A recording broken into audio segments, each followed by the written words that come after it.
হৰিপুৰ গাঁও এবাৰ খেতি বেশি একটা ভাল নহয় তাৰ মানে ঘাঁহ বন গজি জলসিঞ্চনৰ অভাৱত মানে ঘাঁহ বনটো গজিছে গজি খৰাং বতৰৰ কাৰণে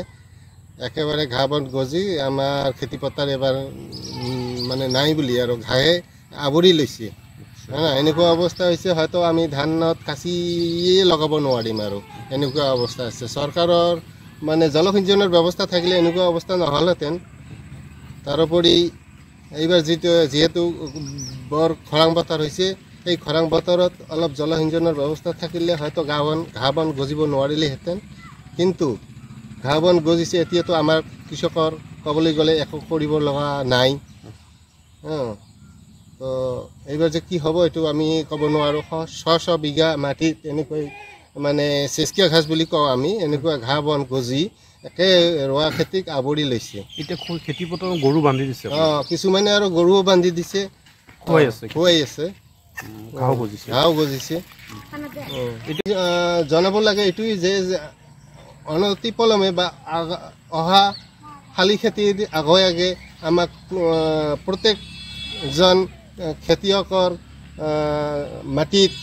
জলসিঞ্চনৰ ব্যৱস্থা কৰি দিলে আমি কৃষকসকলে খেতি কাম কৰি খাই বৈ জীয়াই থাকিব পাৰিম নহ'লে আমি খেতিয়কসকলে হয়তো পেটত গামোচা বান্ধি মৰি থাকিব লাগিব এনেকুৱা এটা অৱস্থা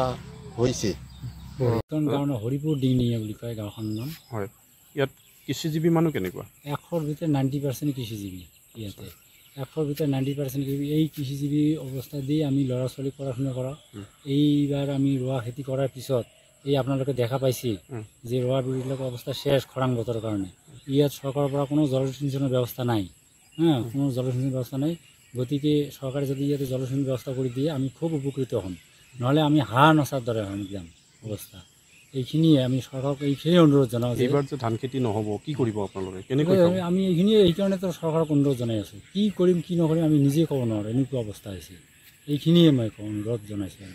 এই অঞ্চলত কিমান মানুহে ধান খেতি কৰে এই 100ৰ ভিতৰত 90জনে কৰে 90% কৰে খেতি সম্পূৰ্ণৰূপে নষ্ট হৈছে ধান সম্পূৰ্ণৰূপে আপুনি দেখা পাইছে একদম গোটেই লাল পৰি গৈছে খৰাং বতৰত মানে ঘাঁহৰে আৱৰি গৈছে মানে ঘাঁহ একদম পূৰা এনেকুৱা অৱস্থা আৰু গৰু পথাৰত গৰু লগাই দিছে যে গৰু লগাই দিছে না পথাৰত কি কৰিব এতিয়া গৰু খোৱা কি হৈছে এইবিলাক